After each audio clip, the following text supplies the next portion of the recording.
Europe 1. Pascal Pro et vous. De 11h à 13h, vous écoutez Pascal Pro et vous réagissez au 01 80 20 39 21, Pascal. Il plantait les gens à l'aveugle, une attaque mortelle d'une salle des fêtes d'un village, une expédition punitive. Il plantait les gens à l'aveugle, c'est le témoignage de certaines personnes qui étaient présentes. Thomas, 16 ans, vous le savez, a perdu la vie samedi soir à Crépol, dans la Drôme. Plusieurs personnes ont été blessées. Je vous propose d'écouter Gérald Darmanin hier soir. Ce qui s'est manifestement passé n'est pas extrêmement clair, ou alors trop clair.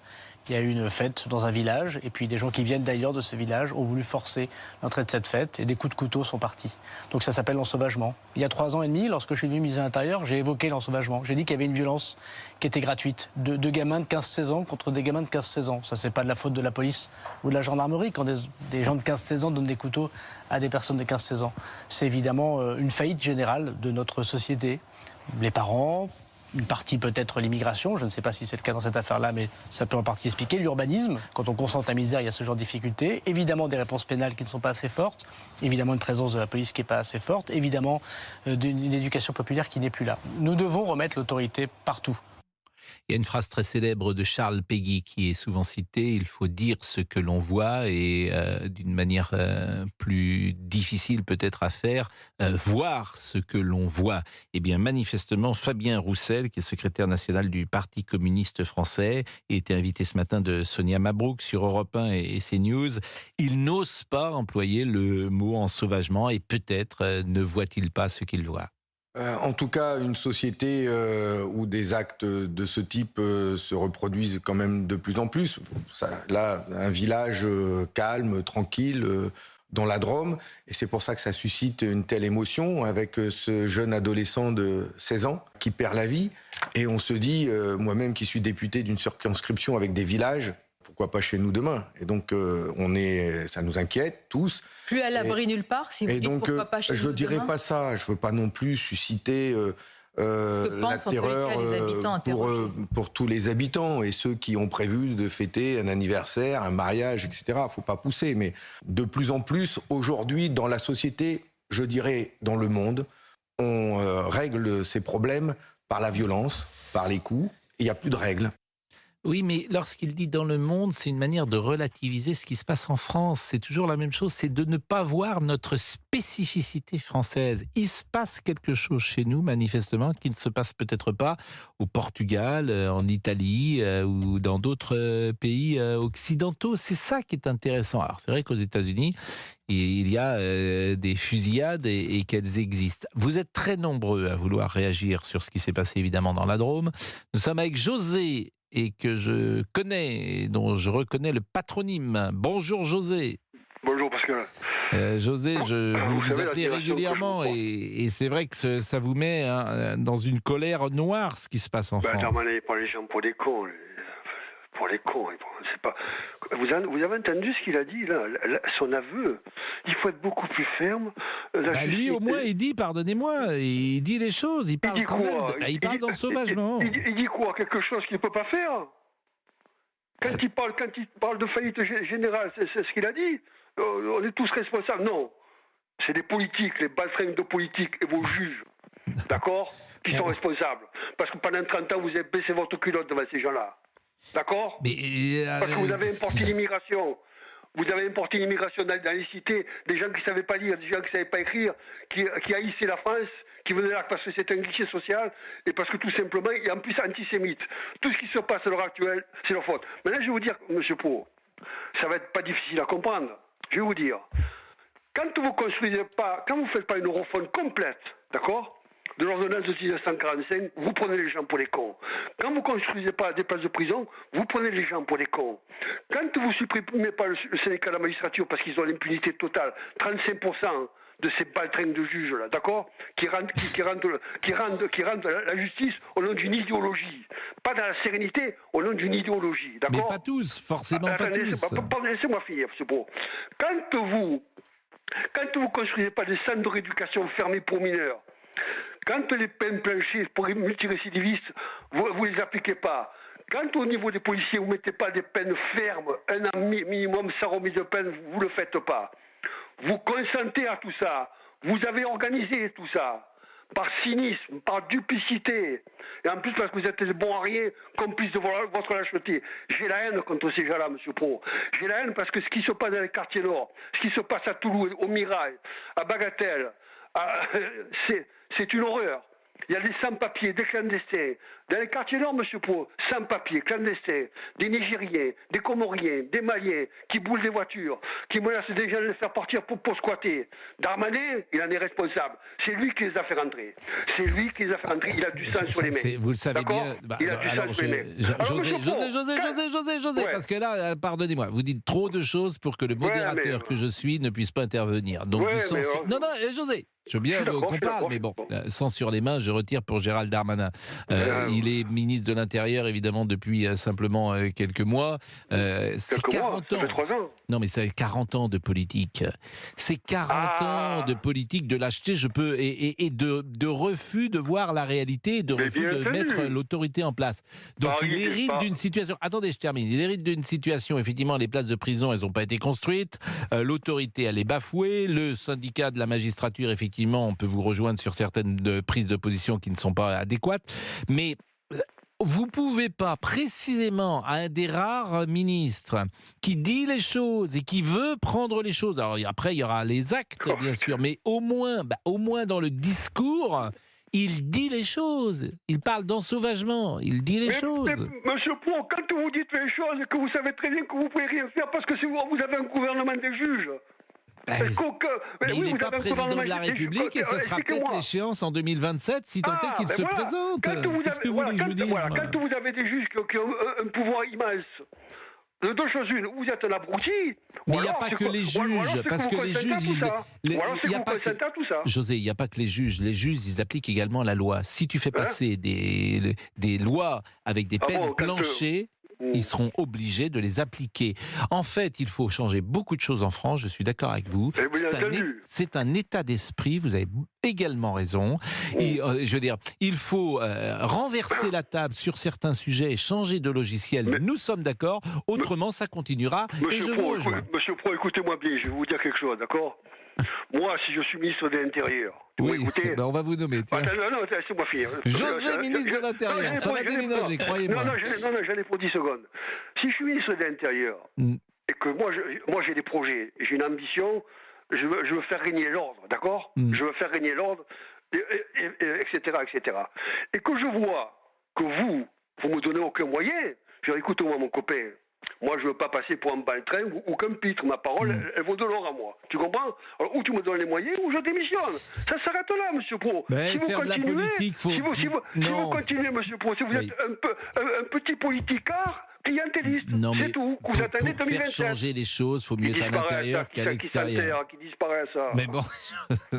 oui, non, vous voyez, monsieur Pro, vous voulez que je vous dise quelque chose sur mes enfants, c'est la vérité, ce que je vous dis. Mais c'est la vérité. Écoutez-moi bien. Il y a mon cousin, il y a un mois et demi. Un mois et demi. Il sort avec sa fille, sur mes enfants, il sort avec sa fille 17h ou 18h. Il y a 3 jeunes de 17 ans. Ils ont dit, sale mécréant, avec sa fille dans la main. Sale mécréant, on va t'égorger toi et ta fille, sur mes enfants. Hein. On va t'égorger toi et ta fille, si tu ne donnes pas le portable et ta carte bleue. Il était armé, monsieur Pro. Darmanin, il peut écouter. Il a sorti le calibre, il a dit, je vais vous tuer à tous les 3. Ils sont partis comme des nuées. Et derrière, il y avait mes cousins, s'il les attrape, il les coupe en morceaux. Et vous comprenez ? Et on se retrouve en prison. La faute à qui ? À Darmanin. Parce qu'il les a fait rentrer, ces gens-là. Alors donc, il a du sang sur les mains. Bon. Vous comprenez ? Alors, je retire le sang sur les mains, le modérateur que je suis le retire. Vous êtes d'accord avec moi ? Imaginez qu'il soit pas armé. Lui et sa fille sont morts. Mais... Non, mais monsieur Pro... Monsieur Pro, vous savez, vous prenez la légère. Quand vous dites que c'est cuit, moi je vais vous dire un truc. Nous, on est habitués. Quand vous dites nous, vous êtes. Nous, la communauté gitane. Voilà, nous, on est habitués. On prend à nos dispositions. On sait ce qu'il y a à faire si on est attaqué. Oui. Mais vous, monsieur Pro, vous êtes en danger. Si ça se passe mal en France, on viendra vous protéger. Je vous jure sur mes enfants qu'on vient de vous protéger. C'est gentil. Mais par contre, il y en a qui va falloir qu'ils courent. Hein. Mais On qui sera là court aussi. très vite. Hein. Bon, Monsieur Olivier, je suis pas là pour faire de la dentelle, moi. non, monsieur, ben, On Ben vous protégera. Moi, je vous dis qu'il y en a, les filles, il va falloir qu'ils courent vite. Hein. Ah oui, parce qu'après, quand tu fais le mariole, que tu vas attiser la haine, que tu vas attiser les communautés, après, il faut que tu mettes tes couilles sur la table et tu prennes tes responsabilités. Parce que nous, on te trouve à toi. Mais monsieur Pro, c'est pas grave. C'est une métaphore, évidemment, que vous Donnez-moi mon numéro utilisez. de téléphone. Bon. Donnez-moi mon numéro de téléphone à les filles. J'en parle sans problème. Et José, en Bon, il revanche, était interdit un dans les jour, quartiers et nord, là-bas. vous venez à Paris de temps en temps, José? Non, moi, je vais surtout Paris, Corse, Espagne. Non, mais à Paris, est-ce que vous venez de temps en temps? Non, Jamais. Je vais pas trop. Mais, Bon, pas trop, mais jamais ou pas trop? Parce que le jour où vous venez, je vous assure, vous venez dans le studio, parce que d'abord, je voudrais bien vous rencontrer Ah oui, et mettre un visage sur... Est-ce que vous seriez aussi bon à la télé que vous ne l'êtes à la radio? Moi, je veux dire quelque chose, monsieur Pau. Si je vous invite en télé, vous êtes... J'ai une immense je admiration ne peux pour pas vous. parler. On n'arrête plus. José, Non, mais je écoutez vais vous Pascal. Moi, monsieur Pau, j'ai une immense admiration pour vous. Pour votre intelligence, pour votre courage, pour votre authenticité. Et des fois, je me dis, mais putain, il a un mental hors norme. Comment il fait supporter ces menteurs-là? Ils savent qu'ils mentent. Ils mentent, ils savent qu'ils mentent. On sait qu'ils mentent, nous savons qu'ils savent Bon, qu'ils mentent. José, on marque une pause. On marque une pause parce qu'il faut mettre... et puis on vous retrouve après la pause. C'était sympa avec David Hallyday. Hein. Ça nous a changé, Ah oui. J'ai beaucoup DJ aimé. Fab. ouais. Ah bah oui, Géraldine, très oui. sympa. Géraldine, elle avait Ah, non, mais les Géraldine, elle était amoureuse de... Arrêtez, j'écoutais. Ah oui, bah vous buviez Ah, mais on a ses récupéré paroles. le 06. Bien Hein. sûr. On a récupéré le 06. Hein. Ah non, mais Géraldine, elle on peut était, retrouver sous le l'extrait, charme. Mais hein. c'est vrai que... Mais non, il a des beaux yeux déjà. Bah, il en a 2 en plus, donc ça c'est bien. Et je vais vous dire, c'est un garçon qui a du charme. Et Il est qui gentil. Et qui est gentil, Voilà. exactement. Puis il a une histoire émouvante, je trouve. Dans ma bouche, croyez-moi, c'est pas péjoratif, parce que c'est quelqu'un qui est bienveillant. Voilà, on devrait dire d'ailleurs bienveillant, qui a été agréable, qui a parlé avec les auditeurs, et puis qui a du talent. Ce qui est quand Aussi. même important d'avoir du talent. Quand Si il y a le un mari de artiste. Géraldine écoute, il va être content, tiens. Bah oui, Ah bah bon, le mari de Géraldine, à mon avis, là, il est... je pense que- Laissez-le, mon chéri. Comment il s'appelle votre mari? Alain. Alain. Ah bah, écoutez, bisous, Alain, c'est fini. Alain, Ciao, ciao, Alain. Alain, il faut faire les Laissez-le valises, hein. tranquille. Alain, et là, il est, à mon avis, Alain à l'autre. C'est ça. Il est 12h20. Bon, qu'est-ce que vous voulez nous dire? Bah, on lance la pub, On lance Pascal. la pub. Vous êtes tout émoustillé. Non, là. pas du tout. Ouais. Arrêtez, c'est vous qui m'embêtez. Tout est, on dirait, Non, mais quand il y a- vous on avez- dirait Florian lorsque Louise arrive en régie à 12h40.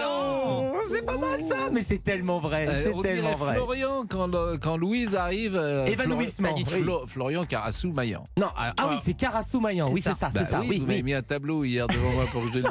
Florian Carassou-Maillan. C'est la seule solution avec vous, hein, en même temps. La seule solution pour que vous le prononciez Vous savez correctement. qui j'ai vu dans une soirée l'autre jour qui m'a parlé de vous? Non, Et c'est dites-moi. vrai, je suis allé voir l'exposition Rothko. J'ai vu d'ailleurs Donna Vidal-Revel Ah oui, oui. à la Fondation Louis Vuitton. notre chef, oui. Oui, Rothko, vous connaissez? Rothko? Mais bien sûr, Oui. oui, je connais. Rothko, le peintre. Mais oui. Bon, Oui. et vous aimez ce qu'il fait? Oui, ça va. Après, j'ai quelques petites choses à lui dire, mais. Bah, il est mort. Vous aurez du mal à lui dire en direct. Mais bon, et j'ai vu Chantal Goya. Non, une Et amie. ouais. Et Et le elle panda? m'a dit, mais il n'est pas venu chanter sur la scène. Oui, j'ai oublié. Et alors elle m'a dit, et le panda, comment va-t-il? On lui a dit toujours à Elle Beauval. m'a dit, bah, le panda... Toujours dans sa caisse. Exactement, le panda toujours Avec son enceinte. avec sa petite enceinte bleue, le panda. Qu'est-ce que j'ai hâte de le revoir. Oh, mais on ne sait pas. On ne sait pas, on va aller le voir peut-être à Noël déjà. Ah, on aura oui, un peu de temps libre à On va lui Noël. apporter une bûche. Je vous remercie, oui. Soyez correct, s'il vous plaît. Il Pardon. est 12h22. Europe 1, Pascal Pro. De 11h à 13h sur Europe 1 et nous retrouvons José qui réagit au 01 80 20 39 21. Pascal. Bon, on va se dire au revoir, José. Et puis, quand vous venez à Paris, moi, je trouve que ce serait pas mal que vous passiez par le studio d'Europe 1 ou même le studio de CNews. Je voudrais bien savoir si à l'antenne télé, vous êtes aussi,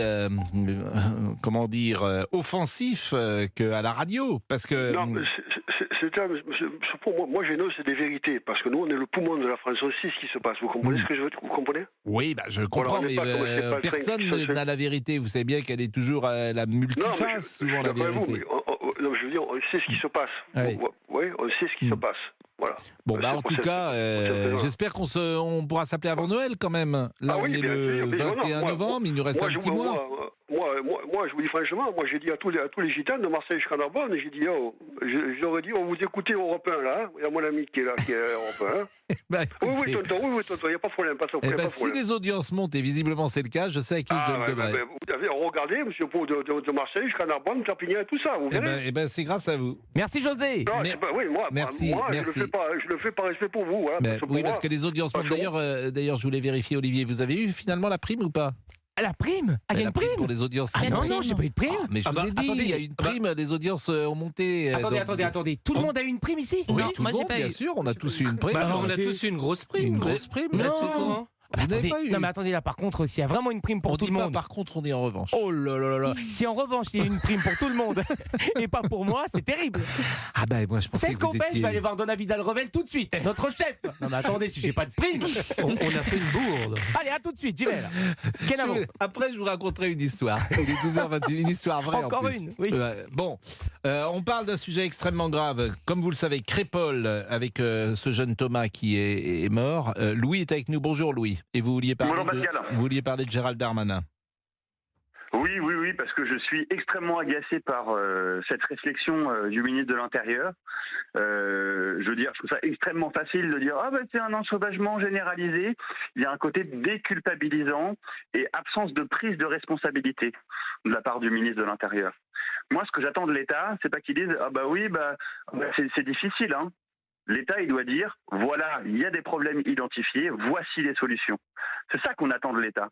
Et je me rends compte que l'État, il est très dur avec moi quand je paye pas mes impôts, je les ai pas assez bien payés, quand je fais 1 km/h de trop, vous voyez, sur la route, et c'est toutes ces petites, quand j'oublie de déclarer un petit truc, etc., etc. En revanche, quand il y a des types, en plus identifiés, hein, qui vont aller planter les jeunes dans une soirée, dans un bal de village, c'est la faute de la société, hein, c'est triste, etc. Vous vous rendez compte du foutage de gueule, Pascal? Je suis agacé, je suis même Non mais je suis la même dégoûté. société, vous avez raison, elle est forte avec les faibles et elle est faible avec les forts. Bien sûr, la société, elle est très forte pour nous imposer de prendre le café debout pendant le confinement ou des sottises comme cela. Mais quand il s'agit de dire les choses, de voir les choses et d'agir, elle n'ose pas. Et on le voit bien. On est aujourd'hui... c'est pire que ça, c'est déjà beaucoup, hein, ça. Hein. C'est déjà beaucoup. C'est-à-dire que tout le monde sait qui dans ce pays... ce qui peut se passer dans ce pays, mais personne, manifestement, ne prend la mesure de cela. Mais il faut changer beaucoup de choses. Il faut changer beaucoup de choses. Je vais m'expliquer, vous allez comprendre.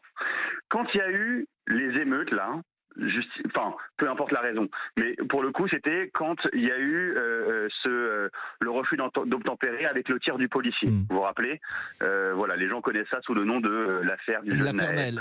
Ce que je vous propose, c'est que vous allez développer cette idée juste après la pause, parce qu'il est déjà 12h29, et on va revenir avec vous, et pour que vous puissiez aller au bout de votre idée.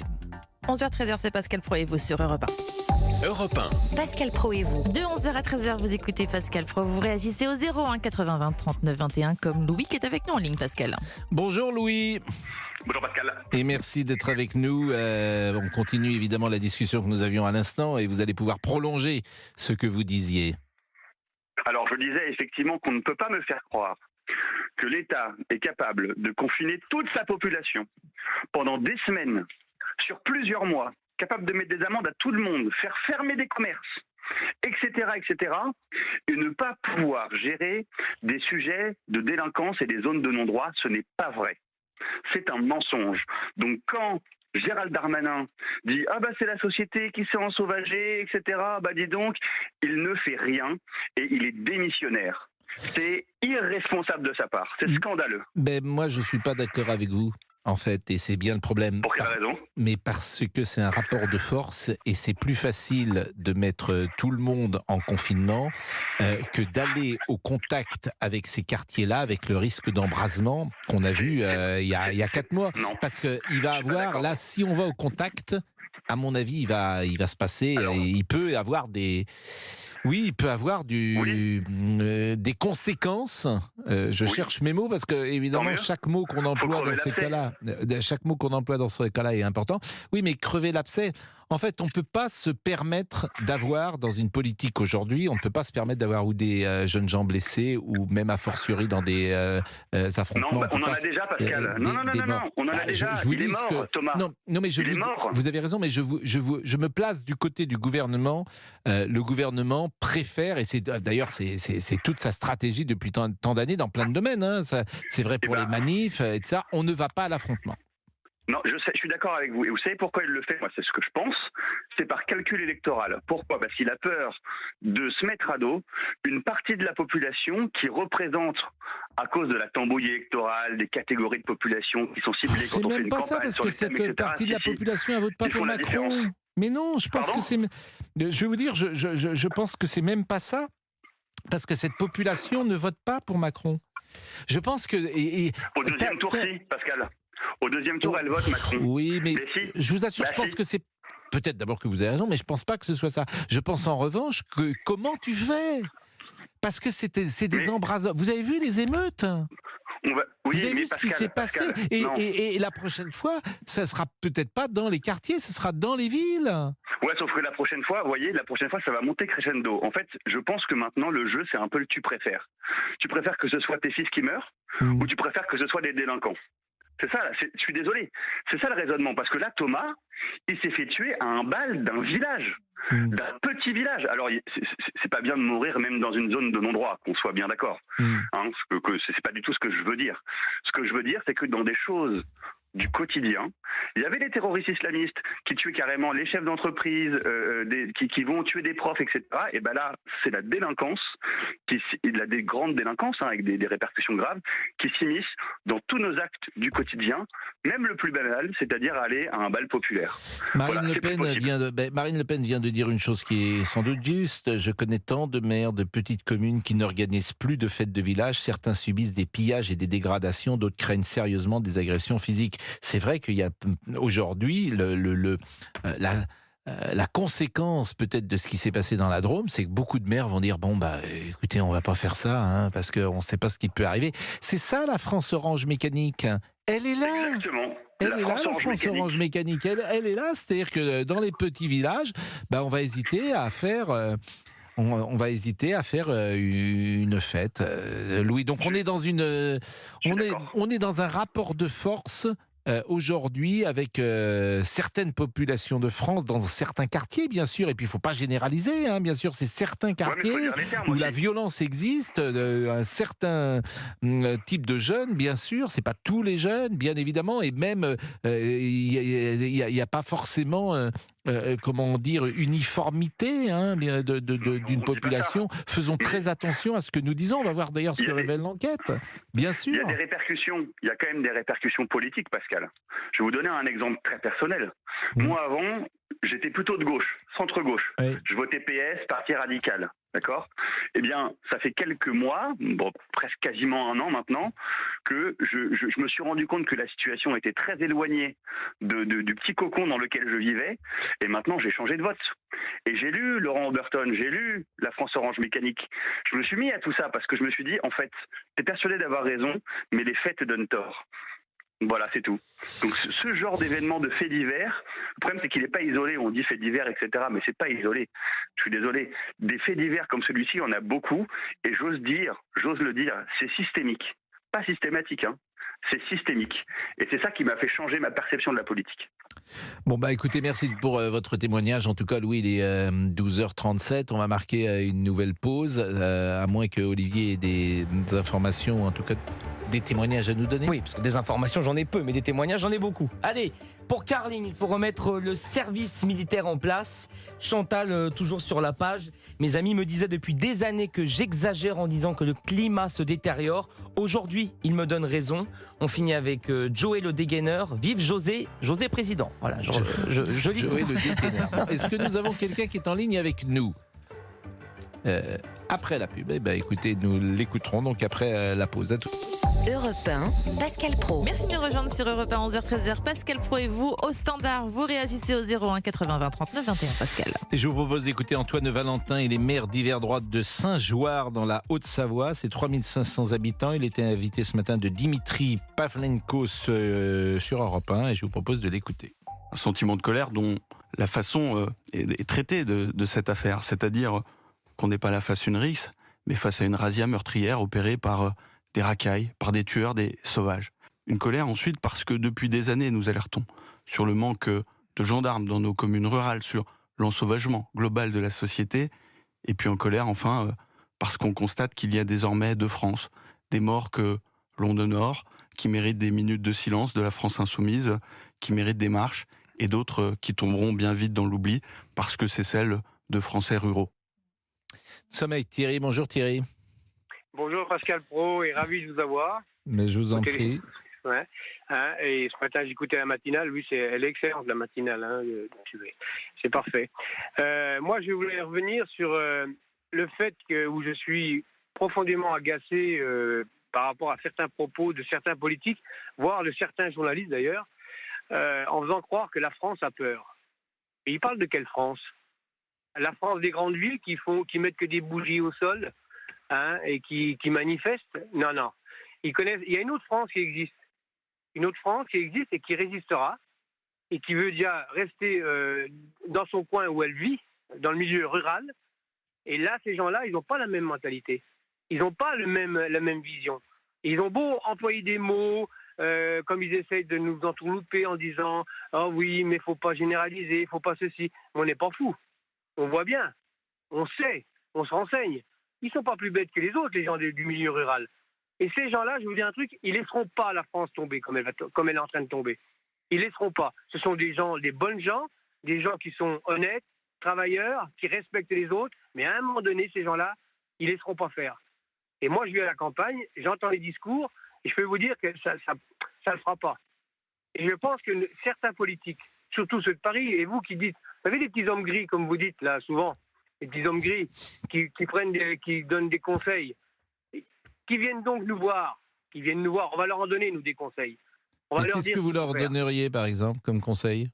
Eh bien déjà, au lieu de sortir de l'ENA et d'aller directement dans les ministères, qui viennent donc faire des stages dans notre milieu rural, notre petite bourgade. Comme disait le maire ce matin, le représentant, le maire de la commune de 3500 habitants, il y a une réalité, et ils la nient, cette réalité. Ils ne veulent pas la voir, parce que ce qu'ils ont peur, en fin de compte, ils ont peur que les Français se révoltent un jour. C'est ça qu'ils ont peur. Et ils se disent, on ne veut pas être responsable de ça. Donc, ils font tout intellectuellement pour dédramatiser les choses, pour essayer de faire croire, comme Darmanin qui dit « c'est la faute à la société en général ». Non, monsieur. Non. On sait où est la faute. On sait où elle est. C'est eux les premiers responsables. C'est eux les premiers responsables de nier l'évidence. Et vous le dites assez à votre émission le soir. Ils nient l'évidence. C'est pas être méchant. Moi, je veux pas de guerre civile. Oui, alors, le paradoxe, c'est que je crois que c'est un de nos éditorialistes qui disait ça hier, Gauthier Lebret, sur CNews. Oui. Il disait qu'il y a une différence entre ce qui est dit off et ce qui dit on. Et c'est un problème aussi des hommes politiques, parce que off, la règle d'ailleurs, c'est qu'on ne répète jamais, nous, ce qu'un homme dit off, parce que c'est une règle journalistique et puis on ne le trahit pas. Et il assume de dire les choses ou pas.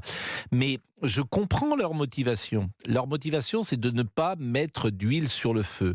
Leur motivation, c'est effectivement d'imaginer qu'on peut encore changer les choses d'une manière douce, si j'ose dire. Moi, j'ai le sentiment qu'il faut des lois plus fermes. Par exemple, et je le cite sans arrêt, c'était quoi tolérance zéro? Tolérance zéro, c'était de considérer qu'au bout d'un certain nombre d'infractions majeures, bien sûr, majeures, faites par une personne, je ne sais pas si 7, 8 ou 9, cette personne ne sort plus jamais. Plus jamais, vous entendez? Alors évidemment, ça c'est des changements de paradigme total. C'est-à-dire que on considère que voilà, la justice t'a donné... Évidemment, c'est ni la première, ni la deuxième, ni la troisième fois. Mais la 12e ou la 13e ou la 10e, je n'en sais rien. Il y a un moment, tu ne sors plus. La société est protégée parce que la société considère qu'elle t'a donné ta chance. La société considère que tu es irrécupérable, absolument irrécupérable. Je le précise, pour des infractions majeures. C'est pas pour quelqu'un qui vole une orange, bien évidemment. Mais quelqu'un qui effectivement s'en prend aux autres, quelqu'un qui est condamné plusieurs fois pour des faits de violence, etc. Il y a un moment, ça s'arrête en fait. Ça s'arrête. Moi, Donc ça veut dire une infrastructure avec plus de prisons, pourquoi pas des endroits effectivement où mettre ces gens-là à l'abri de la société, parce que moi ce qui m'intéresse c'est de protéger la société, et puis parallèlement je pense qu'effectivement il faut reprendre l'éducation à zéro avec une école républicaine, avec une morale. En fait, moi ce qui me frappe c'est les gens qui sont arrivés dans la Drôme, ils n'ont peur de rien. Parce que c'est fou d'ailleurs de tuer quelqu'un pour rien, mais même ils vont être, sans doute vont-ils être arrêtés. Mais si celui qui a tué est identifié, mais évidemment qu'il va être condamné lourdement. Là-dessus, il n'y a pas de discussion. Il sera condamné lourdement. Et c'est ça qui me frappe. Comment des jeunes gens de 16, 17 ans, 18 ans peuvent arriver, non pas avec des couteaux, mais c'est des dagues de 25 cm. C'est pas une rixe, c'est une expédition punitive. Donc vous voyez, déjà, chaque mot a un sens. Oui. Mais déjà, Monsieur Pro, la bande qui est arrivée, on verra. Mais les trois quarts, ils vont dire sûrement des dossiers aussi longs que mon bras. Mais moi, ce qu'il faut faire, faut pas condamner que celui qui a donné le coup de couteau. C'est toute la bande, ils prendront. Alors ça, faut changer. Alors faut changer effectivement la loi. Mais la loi, en fait, il y avait une loi qui s'appelait la loi anti-casseurs, qui a été changée, je crois, en 81 par François Mitterrand.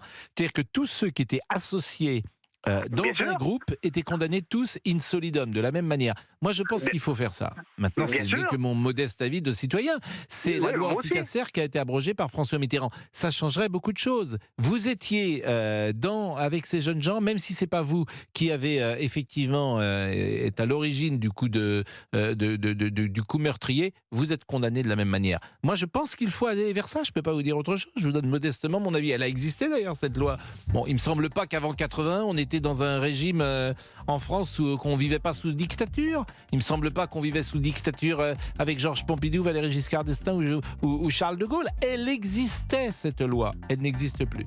Il est 12h47. On marque une pause et nous revenons pour la fin de l'émission. Et avant la pause, je vous rappelle que ce soir, comme du lundi au jeudi, vous retrouvez Elisabeth Assayag et toute son équipe de 20h à 21h sur Europe 1 pour La France bouge. Et ce soir, Elisabeth Assayag reçoit à l'occasion de la Semaine européenne pour l'emploi des personnes handicapées Jean-Michel Guitoni, directeur général de Cap Intérim France. La France bouge, l'émission qui met à l'honneur les entrepreneurs qui osent et qui réussissent du lundi au jeudi de 20h à 21h sur Europe 1.